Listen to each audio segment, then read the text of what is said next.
नमस्कार, आप देख रहे हैं 4 PM और मैं हूं अभिषेक मिश्रा। क्या बिहार के पूर्व डीजीपी एसके सिंघल को जेल जाना होगा? बिहार के पूर्व डीजीपी एसके सिंघल की मुश्किलें क्या इस कदर बढ़ सकती है कि उनको जेल की हवा खानी होगी? ये बड़ा सवाल है और ये सवाल इसलिए है कि क्योंकि बड़ा मामला सामने आया है। बड़े गंभीर आरोप हैं बिहार के पूर्व डीजीपी एसके सिंघल पर। अब उनकी मुश्किलें बढ़ती नजर आ रही हैं। दरअसल मामला सिपाही भर्ती परीक्षा के पेपर लीक से जुड़ा हुआ है।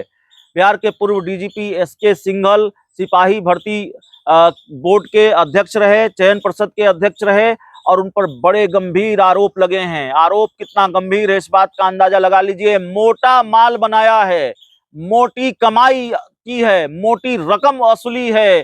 टेंडर देने के नाम पर 10% कमीशन मांगा है, 10% कमीशन वसूला है, इस तरह का आरोप है। हमारा आरोप नहीं है। आर्थिक अपराध इकाई का जो शिकंजा है वो बिहार के पूर्व डीजीपी एसके सिंघल पर लगातार कसता जा रहा है। देखिए, जो जानकारी निकलकर सामने आ रही है मीडिया रिपोर्ट्स के हवाले से, वो जानकारी ये है कि ईओयू ने केंद्रीय चयन परिषद के तत्कालीन अध्यक्ष सह पूर्व डीजीपी एसके सिंघल को दोषी पाया है सिपाही भर्ती पेपर लीक मामले में। कितना बड़ा मामला है और किस तरह का बावेला खड़ा हुआ था इस पूरे मामले को लेकर, किस तरह का बहुचर्चित मामला है ये बिहार का, बताने की जरूरत नहीं है।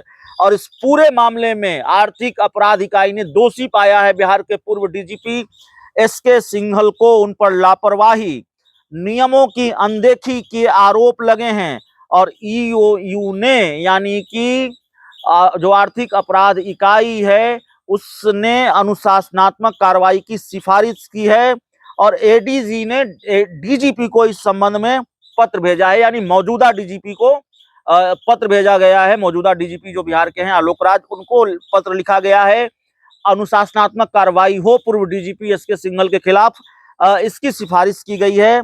ईओयू ने यह भी पाया है कि परिषद के तत्कालीन अध्यक्ष यानी पूर्व डीजीपी एसके सिंघल ने लापरवाही के अलावा नियमों एवं मानकों की अनदेखी की। उन्होंने अपने दायित्वों का सही ढंग से निर्वहन नहीं किया, जिसकी वजह से सुनियोजित तरीके से एक संगठित अपराध गिरोह ने पेपर लीक किया।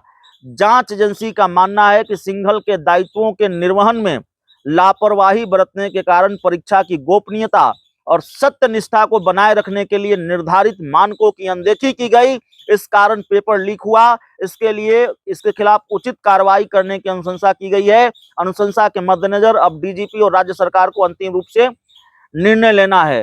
तो देखिए, गेंद अब बिहार सरकार के पाले में है, गेंद अब बिहार के डीजीपी के पाले में है। लेकिन बिहार के पूर्व डीजीपी एसके सिंघल की मुश्किलें बढ़ने वाली हैं, ऐसा लगता है। बड़े गंभीर आरोप हैं, नियमों की अनदेखी की, तय मानकों को दरकिनार किया, तय मानकों की अनदेखी की, और ये गंभीर आरोप बिहार के पूर्व डीजीपी पर हैं। सिंघल पर आरोप कि एक कमरे में चलने वाले प्रिंटिंग प्रेस कॉलटेक्स मल्टी वेंचर को 10% कमीशन लेकर प्रश्न पत्र छापने का ठेका फिजिकल वेरिफिकेशन किए बिना ही दे दिया। यानी कि सिपाही भर्ती परीक्षा जैसे महत्वपूर्ण परीक्षा का प्रश्न पत्र छापने का ठेका उस कंपनी को दे दिया, उस प्रिंटिंग प्रेस को दे दिया जो एक कमरे में चलता था। एक कमरे में चलने वाले प्रिंटिंग प्रेस को यह ठेका दे दिया गया। किस चीज का?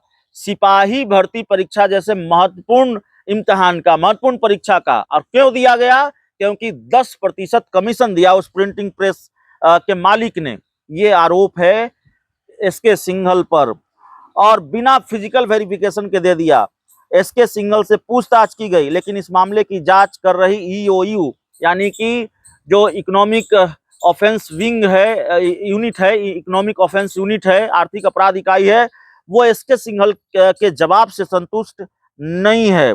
और आपको बता दें कि जब ईओयू उनसे पूछताछ करने गई थी एसके सिंघल से, तो उन्होंने अपनी बीमारी का हवाला दिया, कहा कि तबीयत नासाज है, तबीयत ठीक नहीं है। तो फिर लंबा चौड़ा प्रश्न पत्र भेजा इसके सिंघल के पास, सवालों की लंबी लिस्ट भेजी ईओयू ने कि भाई इन सवालों का जवाब दीजिए। तो जो लिखित जवाब इसके सिंघल ने दिया ईओयू को, उससे ईओयू संतुष्ट नहीं है और जाहिर है उनसे फिर पूछताछ हो सकती है, आगे उनकी मुश्किलें बढ़ सकती है। राज्य में पूरा मामला क्या है इसको और बेहतर तरीके से समझिए कि 1 अक्टूबर 2023 को सिपाही के 21,000 से अधिक पदों पर बहाली के लिए परीक्षा हुई थी। परीक्षा शुरू होने से ठीक पहले इसका प्रश्न पत्र वायरल हो गया था। इस पूरे मामले की जांच करने के लिए 31 अक्टूबर 2023 को ईओयू के डीआईजी मानवजीत सिंह ढिल्लों की अगुवाई में 22 सदस्यीय एसआईटी विशेष जांच दल का गठन किया गया था। यह टीम इस मामले से संबंधित कई बातों की जांच कर रही है। इस मामले में कई अब तक संवेदनशील जानकारी जांच टीम के हाथ लग चुकी है और अब यह मामला सामने आया है। 8 अप्रैल को पहली बार ईओयू की टीम उनके आवास पर गई थी, एसके सिंघल के आवास पर, और सेहत खराब होने का हवाला दिया। तो 44 प्रश्नों की लिस्ट भेजी ईओयू ने एसके सिंघल के पास कि भाई इन सवालों का जवाब दीजिए। सिंघल ने जो जवाब दिए उन 44 प्रश्नों के, उससे ईओयू संतुष्ट नहीं है और कहा जा रहा है कि अब ये तलवार भी उन पर लटक रही है, एसके सिंघल के खिलाफ गिरफ्तारी हो सकती है। हालांकि गेंद अब राज्य सरकार और डीजीपी के पाले में है। डीजीपी और राज्य सरकार को एक्शन लेना है। सिफारिश की गई है कि इनके खिलाफ कार्रवाई हो। बहुत बहुत धन्यवाद।